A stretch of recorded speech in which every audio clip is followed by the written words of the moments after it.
Today, we're going to tackle something that's both incredibly powerful and deeply personal.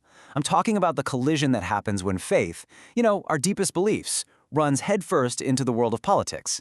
We're going to break down how these two forces mix and why it can get so intense. So that brings us to the big question for this whole explainer, right? Can these two things, faith and politics, actually coexist in a healthy way? It's a question that really gets to the core of who we are, not just as individuals, but as communities and as a country. Let's dig in and see where the trouble really starts. And here it is. This is the heart of the matter. It's not just about arguing over tax policy or healthcare anymore. When your faith and your politics get tangled up, a simple political disagreement can feel like an attack on your very soul. It transforms the person you disagree with from a neighbor into a threat. All right, so for our first section, let's explore how a sincere, genuine belief can slowly, almost without us noticing, morph into a rigid political loyalty. It's a subtle shift, but believe me, it has a massive impact on how we talk to each other. This quote from Russell Moore gives us a really sharp and simple test. He's basically asking, does your faith still have the power to tell your own political team that they're wrong? If the answer is no, if your faith only ever backs up your political side, then it might not really be faith anymore. It's been captured. It's just a team jersey. And this gets right into the psychology of it all.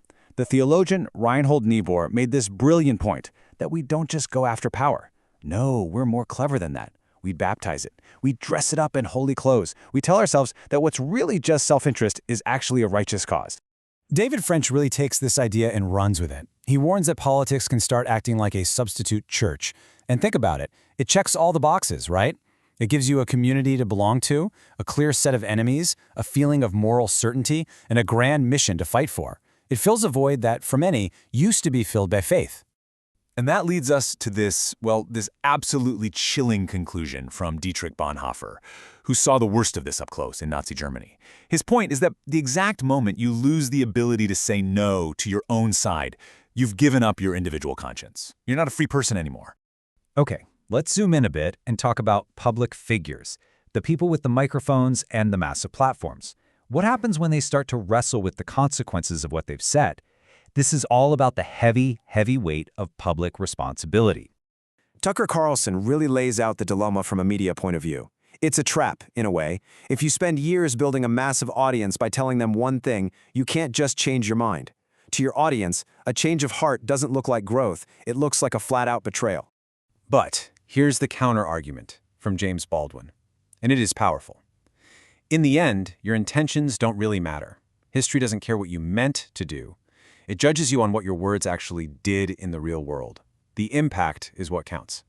And these thinkers really drive the point home. You've got Hannah Arendt reminding us that words spoken in public are never just floating in the air. They actively shape how people see the world. Then Jonah Goldberg points out that if you spend years feeding an audience nothing but certainty, you can't just turn around and ask them to be skeptical. And finally, Megyn Kelly says it all, if you made your mistake loudly, a quiet apology just doesn't cut it. The correction has to be as loud as the mistake was. Okay, let's dive into a really specific case study. The dynamic around Donald Trump. What we're going to look at here is the fascinating clash between his very transactional, deal-making style and the absolute, unwavering moral expectations of many of his religious supporters. So, on this slide, you can see two completely different worldviews, and they are on a collision course. On one side, you've got a faith-based view that often sees things in black and white. Compromise can feel like a spiritual failure.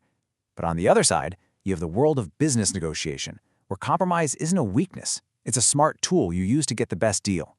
These two ways of seeing the world just don't speak the same language. And here you have it straight from the source. Donald Trump lays out his entire philosophy. It's not about a fixed ideology, it's about finding leverage. It's about reading the players in the room and pushing to get an advantage. That's the language of a boardroom, not a church. So how does this actually work on a psychological level? Well, the work of psychologist Robert Cialdini gives us a kind of playbook. First, you project authority, unshakable strength. Then, you use social proof. You point to the huge crowds to show that everybody's on board. And finally, you get people to publicly commit, because once they've defended you out loud, it's way harder for them to change their minds later. But here's a really crucial piece of the puzzle. from Tony Schwartz. He argues that it's not always about what the leader is actually doing. A lot of the time, the audience is projecting their own hopes, their own fears, their own needs onto that leader. And what that means is, the way an audience sees a leader tells you just as much about them as it does about the leader himself. Okay, after all that conflict and tension, let's zoom all the way back out. How on earth can a society with such deep, passionate, and sacred disagreements find a way forward, together? Is there any common ground left? Well, what's so amazing about this is that when you look at the major faiths of the world, despite all their differences, they keep coming back to the same list of core human values: mercy, dignity, kindness. This right here is the common ground. It's the starting point. I absolutely love this definition of peace from Rabbi Sacks.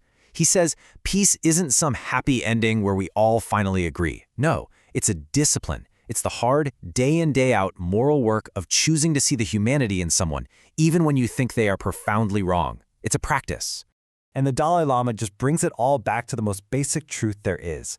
If you strip away every single label we put on ourselves, our religion, our politics, everything, what are we left with? We're left with being human.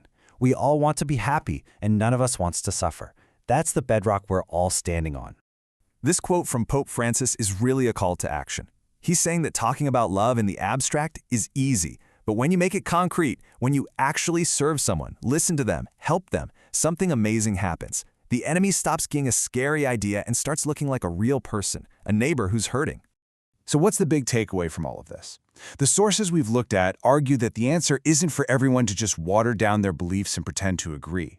The path forward is actually through deeper belief, by digging into our own traditions to find those values of humility, mercy, and compassion. It's not about being forced to agree, it's about choosing to respect. And that leaves us with this one last big question. The goal isn't to get rid of our differences. That's impossible. The real question is, can we get rid of our fear of those differences? Can we learn to live alongside people who see the world differently without seeing them as a threat? That's the challenge. And really, the answer is up to all of us.